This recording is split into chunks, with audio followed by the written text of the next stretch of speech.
With just a weekend to go before the first presidential debate, the national polling average continues to suggest some momentum for Hillary Clinton, while battleground state polls indicate strength for Donald Trump.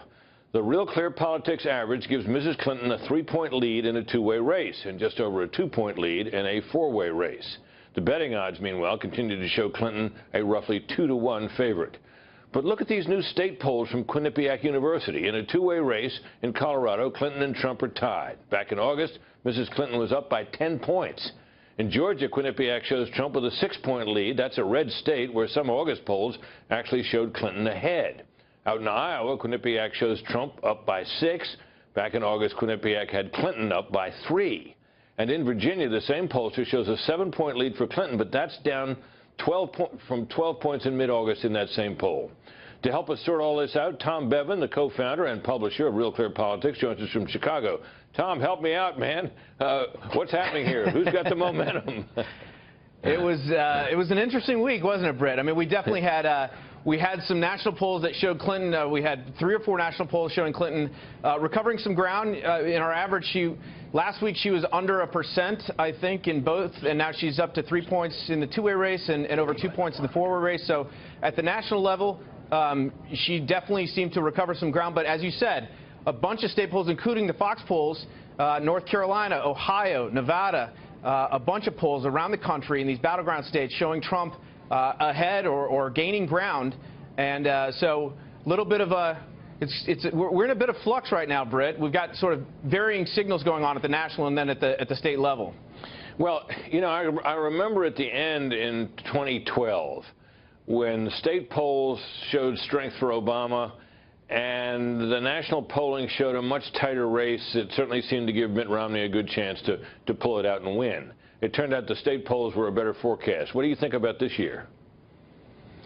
Yeah, I mean, look, the national polls are usually a leading indicator, and we did see this tightening that occurred over the past few weeks, and then that was confirmed at the state level with a lot of these battleground states. So now we're seeing a little bit of a move by Clinton to recover some ground nationally. So we'll have to wait and see if that's reflected in the next round of polls in some of these battleground states. But honestly, you know, with the debate coming up on Monday, this big event that's going to be right smack dab in the middle of that.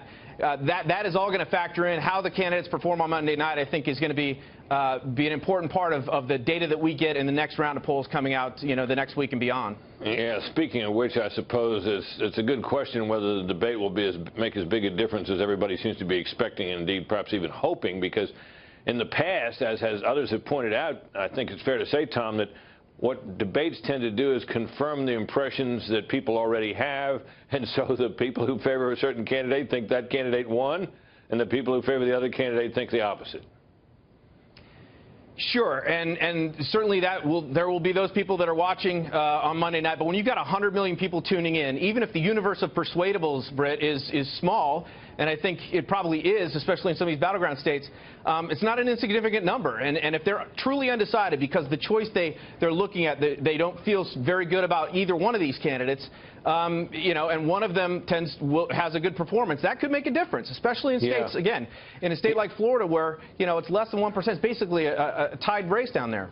Yeah, because you don't really usually see a situation at this late stage of the game where sentiment is soft. But it does seem possible that, you know, people are so dissatisfied with both of these candidates that support is soft for both of them. You know, if you look at the polls, they're saying 90% of Clinton voters, 90% of Trump voters are locked in. But this race is so unusual because of the choice facing, you know, the unfavorables of these candidates among the public, that there may be there's more volatility than you would expect, given what the polls are telling us, because of the unique nature of this race and because of these candidates. Tom, as always, thank you very much.